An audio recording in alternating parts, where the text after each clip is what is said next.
Mursi, Al-Imam Al-Qutub Abu Hasan Asy-Syadzili radhiyallahu anhu. Kata Imam Syadzili sering menyampaikan bahwa beliau tidak menulis kitab, akan tetapi kitabnya adalah murid-muridnya, termasuk cucu muridnya, silsilah genealogi rohaniyah, sehingga thariqah daripada Syekh Ibnu Athaillah As-Sakandari adalah thariqah Syadziliyah. Bismillahirrahmanirrahim. Bab yang awal adalah tentang hikmah min alamatil i'timad alal amal nuqsanu roja inda wujudi zalal. Min alamatil i'timad iku setengah saking tondone senden tetanggenan bersandar alal amali ngatasi amal nuqsanu rojai utawi kurange arep-arep maring rahmate Allah inda wujudi zalali ing dalem nalikane wujude pira-pira kepleset utawa maksiat utawa dosa.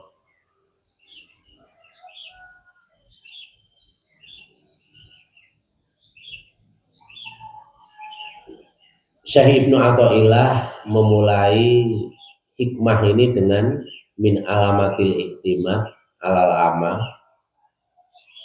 tanda-tanda seorang bersandar terlalu percaya pada amal kegiatannya, perjuangannya, riyadhahnya, mujahadahnya, prestasinya. Tandanya apa? Orang tadi itu bersandar pada itu. Kecil hatinya ketika terjadi suatu yang tidak sesuai dengan harapannya, baik itu ghaflah, baik itu melakukan dosa ataupun yang lainnya. Nah, di sini Syekh Ibnu Athaillah ingin meningkatkan seorang dari yang tadinya bersandar kepada amal agar bersandar kepada rahmatnya Allah Subhanahu wa ta'ala.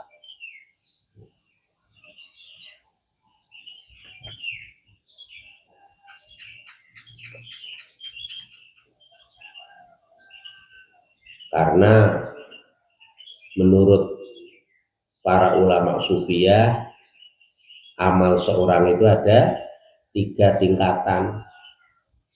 Amal syariah, amal thariqah, amal haqiqah, ataupun amal Islam, amal iman, amal ihsan, ataupun kelas ibadah, kelas ubudiyah, kelas abudah. Dorongan dalam menjalankan kebaikan, dorongan dalam meninggalkan keburukan maksiat karena harapan surga, takut neraka. Ini berarti masih kelas pertama, masih amalul ibadah, amalul Islam, ataupun ahlul bidayah. Ditingkatkan oleh beliau agar dorongannya dalam segala kegiatan ini adalah menghamba kepada Allah Subhanahu wa ta'ala, sehingga hatinya tumbuh selalu berharap pada rahmatnya Allah Subhanahu wa ta'ala. Apapun yang terjadi, besar hatinya dengan harapan limpahan rahmat Allah Subhanahu wa ta'ala.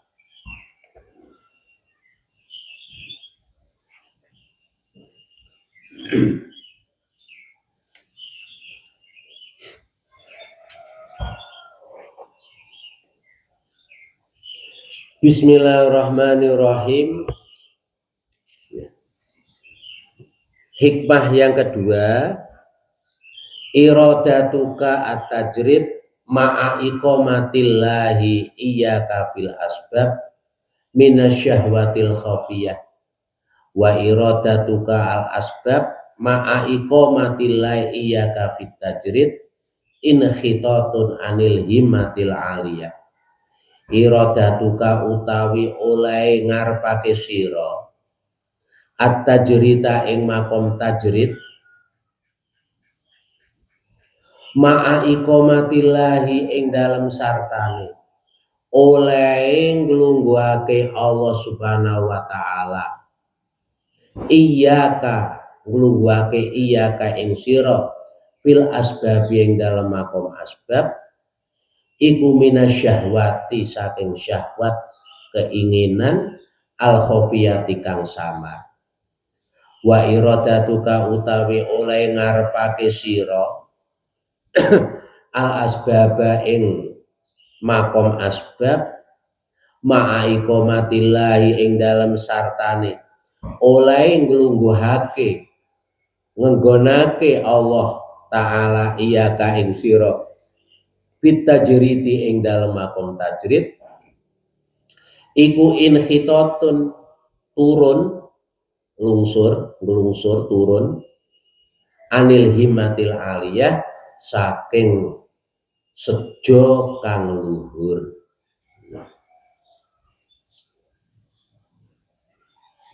Jadi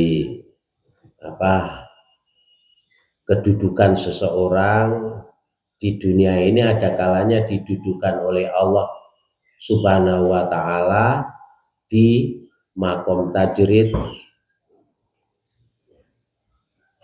sehingga dia meninggalkan asbab duniawiyah karena memang didudukan oleh Allah, sudah dicukupi. Ada kalanya didudukan oleh Allah di makom asbab, dia harus melakukan sababiyah duniawi, prosedur yang menjadi sistem yang ada di dunia ini. Nah, ketika orang didudukkan oleh Allah Subhanahu wa taala dalam makom tajrid, terus dia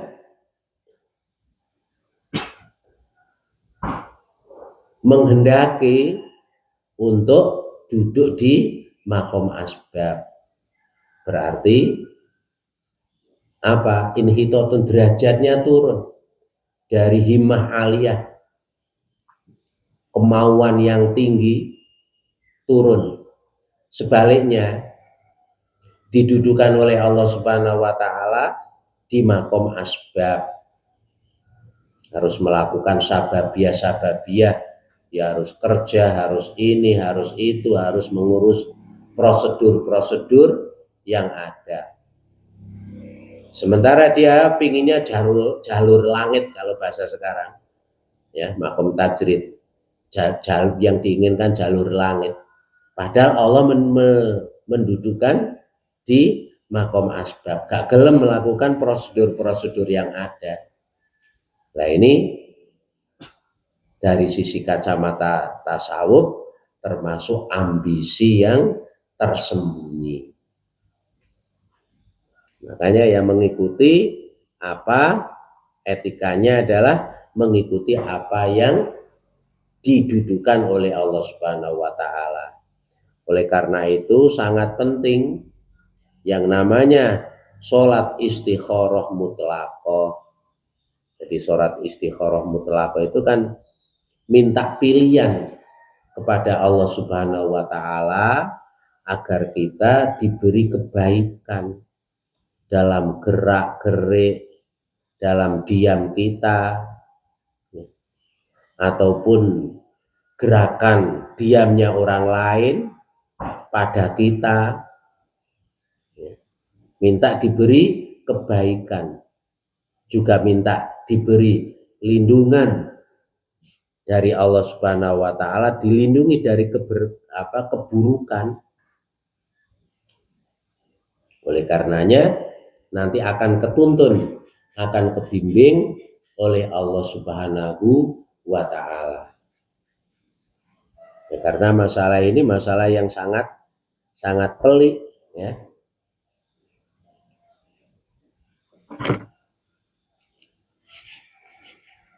Iradatuka at-tajrid ma'a iqamatillahi iyyaka bil asbab minasyahwatil khafiyah wa iradatuka al asbab ma'a iqamatillahi iyyaka bit tajrid in khitatun anil himatil aliyah. Lah secara umum manusia ini, ya, secara umum didudukan di makom asbab secara umum.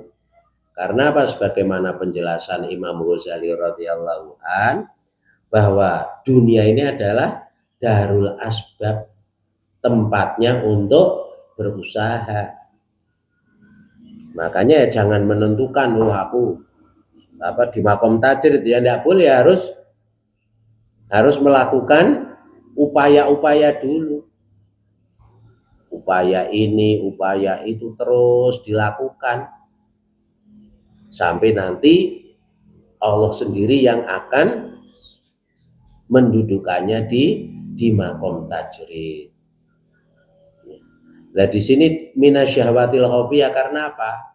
Ada keinginan yang terselubung, biasanya karena pingin enak, nggak pingin rekoso nang alam dunya, sehingga nggak mau melakukan sababiah yang ada.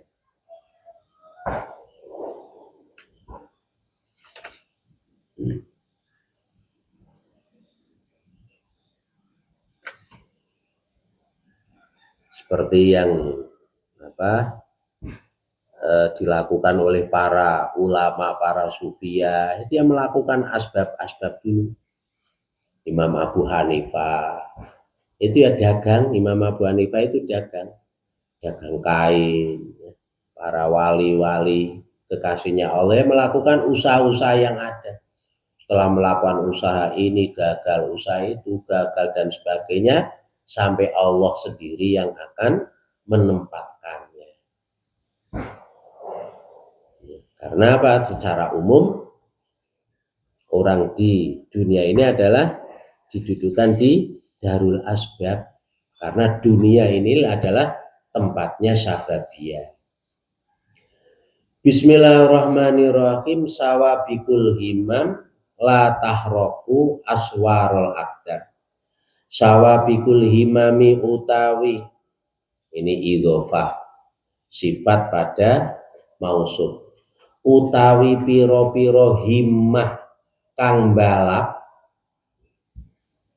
iku la tahroku orang bedah opo sawabikul himam aswarul akdari ing piro-piro pagere takdire Allah Subhanahu wa Ta'ala. Nah ini ada kaitannya dengan ungkapan sebelumnya. Orang yang sudah didudukan oleh Allah Subhanahu wa Ta'ala di makom asbab, di makom tajrid, merupakan kekasihnya Allah Subhanahu wa Ta'ala, itu ketika punya himmah, punya keinginan yang kuat, itu akan tembus. Ucapane mandi lah, cara bahasa mudahnya kita, ucapane mandi, ucapane dadi kenyataan. Lah, hal-hal yang semacam itu bukan berarti kok keluar dari takdirnya Allah. Semuanya tetap, semuanya dalam koridor, dalam lingkaran takdirnya Allah Subhanahu wa Ta'ala. Jadi alam itu kan ada dua, ada alam kholqi, ada alam amri. Nah, alam kholqi ini adalah alam asbab. Pingin sugih, yo ndonga sing mempeng, kerja keras, yang gemi untuk menabung, yang pintar untuk mengelola keuangan, manajemen, administrasi dan sebagainya. Itu namanya alam kholqi. Pingin punya anak ya harus nikah, harus punya istri kan. Yang perempuan ya harus punya suami dan seterusnya. Itu adalah alam kholqi, alam asbab.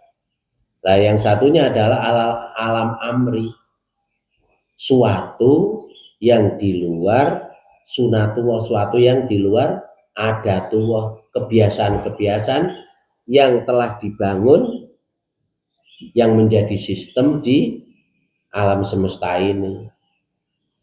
Nah, yang sering disebut bagi para nabi disebut mukjizat, bagi para wali disebut karomah, bagi orang soleh, orang mukmin disebut ma'unah, bagi orang yang maksiat disebut istidrat. Nah, semuanya ini tidak keluar dari pagar takdirnya Allah Subhanahu wa taala.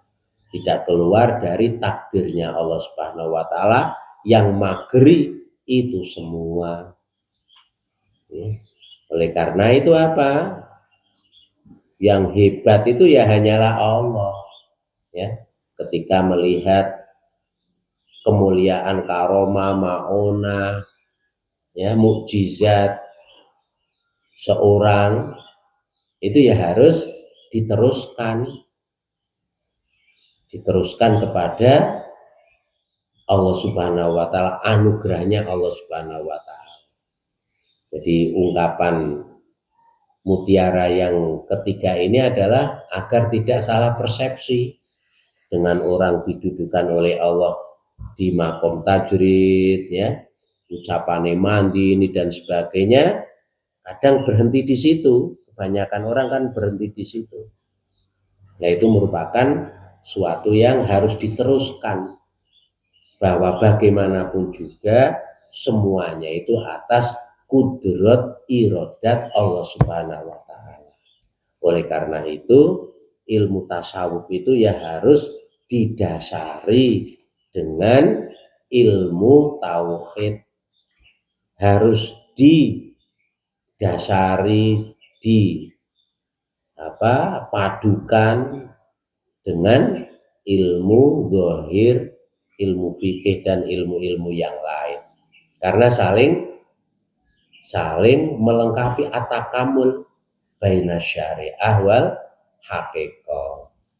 Ya.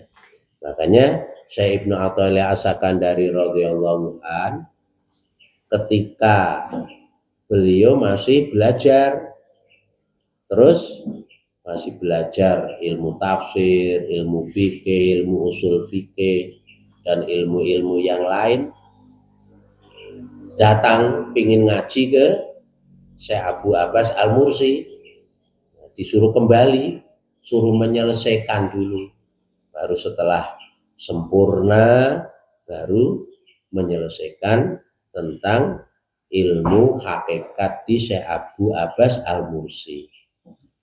Beliau sosok yang sempurna, sehingga apa? Kemungkinan negatif yang timbul dari salah paham, ya, ungkapan. Jadi ini ada kaitannya dengan ungkapan yang pertama. Ungkapan yang kedua, ya, sawabikul himam la tahroku aswarul akdar. Ini ada kaitannya dengan masalah tajrid, ya. Orang yang duduk di makom tajrid itu kan meskipun tanpa usaha sudah dipenuhi oleh Allah Subhanahu wa taala. Karena memang didudukan oleh Allah Subhanahu wa taala, ucapan mandi dan sebagainya, diberi kemuliaan oleh Allah. Nah, ini kadang kan orang itu berhenti di karomah, sehingga terlalu berlebihan karena berhentinya tadi itu. Padahal karomah seorang wali, maunah seorang mukmin, mukjizatnya seorang nabi, seorang rasul itu tidak terlepas dari apa? Dari aswarul aqdar, dari kudrat iradatnya Allah Subhanahu wa taala. Sebagaimana hadratus Syekh ya radhiyallahu anhu ya Ahmad Asrori itu sering negur dengan bahasa isyarat, ya apa konco-konco itu kok mandek nang aku. Nah itu apa? Bahwa yang namanya robito, namanya berguru kepada seorang guru mursyid itu nggak boleh berhenti di guru mursyid, harus diteruskan sampai Rasulullah SAW ya, yang mana Rasulullah SAW Nur Muhammadi sebagai embrio dari wujudnya alam semesta, termasuk diri kita, termasuk iman kita ya. Nisbatnya telur itu kan, telur ayam ya, itu kan ono embrionya kan. Demikian juga Allah menciptakan pertama kali adalah Nur Muhammadi sebagai embrio dari alam semesta jagat raya ini, termasuk diri kita, termasuk rohani kita. Nah, terus diteruskan apa? Diteruskan sampai pada kudrat iradatnya Allah. Diteruskan sampai pada limpahan rahmatnya Allah Subhanahu wa taala. Ya. Jadi sebagai jembatan, posisinya robito itu adalah sebagai jembatan untuk mengantarkan muridin, muhibin, mutakidin sampai pada Rasulullah SAW yang beliau adalah merupakan embrio dari wujudnya alam semesta ini, makhluk yang pertama kali diciptakan oleh Allah Subhanahu wa taala untuk dihaturkan pada Allah Subhanahu wa taala, bersimpuh di sisi Allah Subhanahu wa taala di bawah naungan benderanya Rasulullah Shallallahu alaihi wasallam. Sehingga apa? Tidak meninggalkan asbab ya, tidak melupakan musabibul asbab. Dan kan ada dua kesalahan yang sering terjadi ya, lupa asbab ya, lupa asbab ataupun apa? Berhenti pada asbab. Itu mandek nang guru mursyid, mandek nang karomah, mandek nang mukjizat, mandek nang maunah ya, mandek di istidrat, hebat itu ya kan, tidak diteruskan. Sebagaimana kita belajar ilmu pengetahuan alam sebagai apa? Siklus ya, siklus umpama hujan, siklus hujan.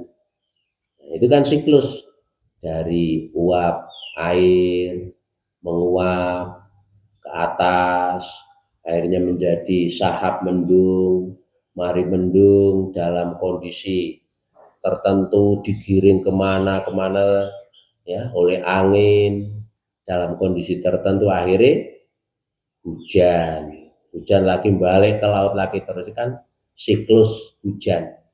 Lah berhenti di situ, di ilmu pengetahuan tentang siklus hujan tidak diteruskan.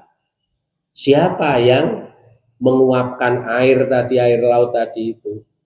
Siapa yang menggiring ya, yang menyuruh memerintahkan angin untuk menggiring sahab ke berbagai macam tempat? Siapa yang mengkondisikan suhu tertentu sehingga terjadi turun hujan?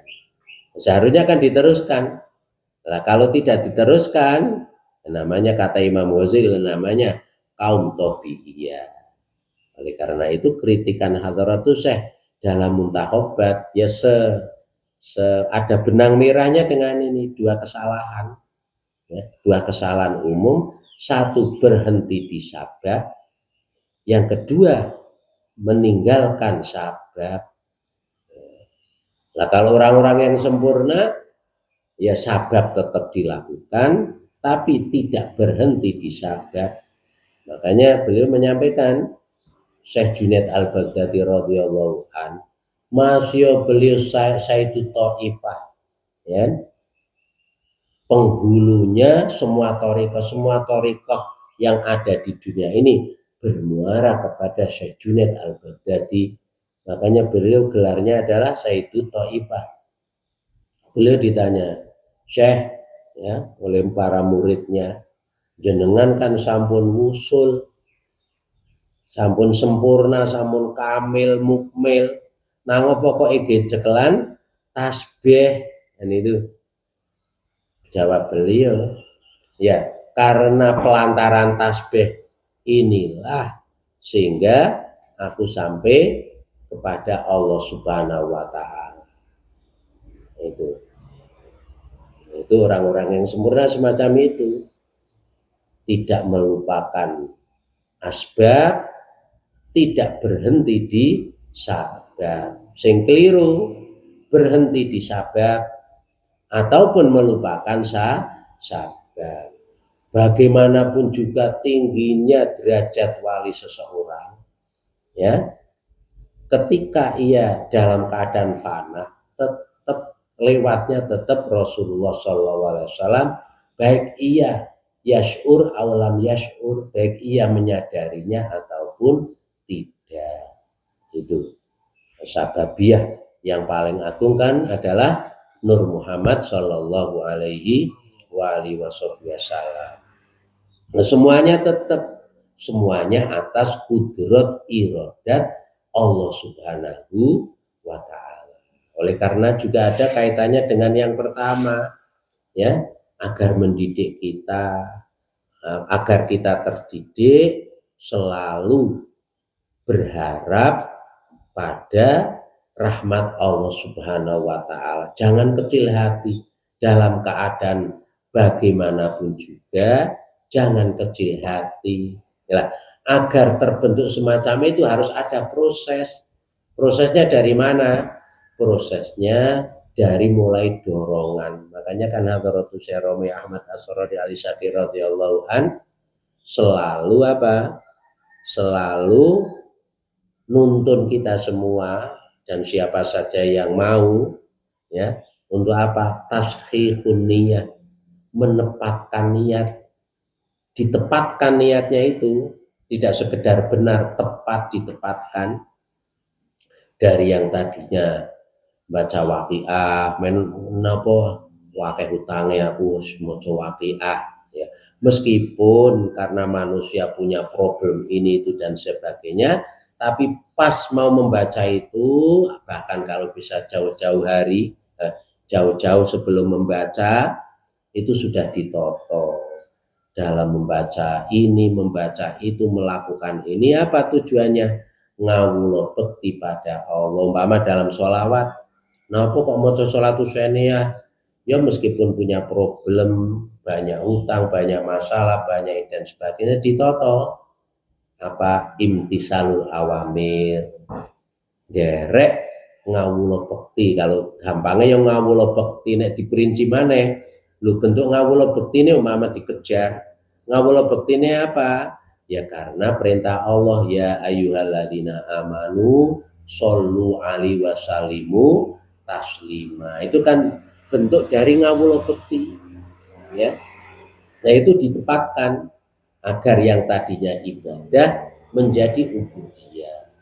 Apakah dosa moco solawat, moco ini karena untuk utangnya men lunas, masalah men selesai, nggak apa-apa, tetap dapat pahala, tapi berhenti di makom ibadah.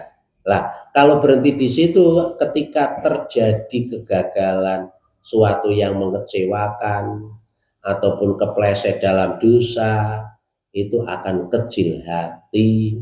Nek kebablasan, ya kadang jadi stres, Itu jadi orang stres itu akibat apa? Kecil hati dalam apa? Berharap rahmat Allah. Mengapa terjadi semacam itu?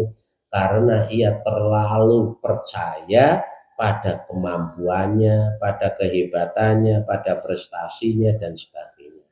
Nah, ini ditingkatkan oleh para ulama, oleh Syekh Ibnu Athaillah As-Sakandari, mulai dari dorongan motivasi apa? Untuk ditingkatkan ke ubudiyah ngawula bekti. Contoh sholawat, terus ngawula bekti, nderek perintah Allah, ngikuti uswatune para orang soleh, para guru dan sebagainya. Ditingkatkan lagi nanti ketika rasa, ya kan? Ditingkatkan apa? Ditingkatkan seakan-akan sowan di hadapan Rasulullah Shallallahu Alaihi Wasallam. Nah, setelah itu minta dan sebagainya. Makanya kan di Waqi'ah Fadilah itu terdapat tarbiyah, ya, tarbiyah agar apa? Agar kita dalam diberi ini dan itu sebagainya itu sebagai kendaraan untuk ngawula bekti kepada Allah Subhanahu wa taala dan bisa merasakan, ya, keagungan kebesaran Allah Subhanahu wa taala. Jadi Waqi'ah Fadilah itu bacanya sambil dirasakan. Itu nuntun, ya. Jadi tidak sekedar bacaan-bacaan yang untuk ini dan sebagainya, lebih ke nuntun, ya, nuntun seseorang untuk tadi ini meningkat, minimal meningkat dari ibadah menjadi ubudiyah, bahkan menjadi abudah. Buahnya apa ya tadi itu? Hatinya selalu besar terhadap rahmat Allah Subhanahu wa taala, tidak berhenti di asbab, juga tidak melupakan asbab, dan puncaknya tetap semuanya dikembalikan pada kudrat iradatnya Allah Subhanahu wa taala. Sawabikul himam la tahroku aswarul akdar, itu ada kaitannya dengan yang kedua berupa iradatuka at-tajrid, ya. Yang kedua ada kaitannya dengan min alamatil intimat alal amal nuksonu roja inda wujudi salam. Wallahu a'lam bissawab wa ilail marji'u wal ma'ab. Bismillahirrahmanirrahim. Subhanal qaimid daim, subhanal hayyul qayyum, subhanal hayyul ladzi la yamut, subhanallahil azimi wa bihamdi, subuhu qudusun rabbuna wa rabbul malaikati war ruh, subhanal alil a'la, subhanahu wa ta'ala, subhanaka allahumma wa bihamdika asyhadu alla ilaha illa anta astaghfiruka wa atubu ilaik. Maulaya sholli wa sallim daiman abada ala habibika khairi khalqi kullihim wal habibul ladzi turja syafa'atu li kulli halin minal awwalin muhtahimi. Ya Rabbi bil Mustafa baligh maqasidana waghfir lana dzambana ya wasi'al karami. Allahumma anfa'na bima 'allamtana wa 'allimna bima yanfa'una wa zidna ilma. Alhamdulillah kulli hal. Allahumma aghnina bil ilmi wa zayyina bil hilmi wa akrimna bit taqwa wa hammilna bil 'afi was salama was sa'ada wal 'afiyah wal mu'afah ad-daimah wal yaqin fid din wad dunya wal akhirah bi rahmatika ya arhamar rahimin. Allahumma inna na'udzubika min ilmi la yanfa' wa qalbin la yasha' wa du'ain la yusma' wa min la yurfa'. Allahumma inna na'udzubika minal hammi wal ghammi wal kasli wal jubni wa ghalabati din wa rijal ya ghani ya hamid ya muqtir ya mu'id ya rahim ya wadud. Allahumma aghnina bi halalikan haramik wa bi ta'atikan ma'siyatik wa bi fadlika amman siwak. Allahumma arinal haqqa haqqa warzuqna tibaa warinal batila batila warzuqna jatinaba wala taj'al mustabihan alaina wa natabi'a hawana waj'al jam'ana hadha jam'an malfuzan marhuma wa tafarruqan mahdiyan ma'suma. Rabbi fangfa'na bi barakatihim wahdinal husna bi hurmatihim wa mitna ala tariqatihim wa mu'afati minal fitani. Wa sallallahu ala sayyidina Muhammadin nabiyil ummi wa ala alihi wasallam. Alhamdulillahi rabbil alamin. Bismillahirrahmanirrahim. Kalamun qadimun la yuqallu samahu tanazza'a qawli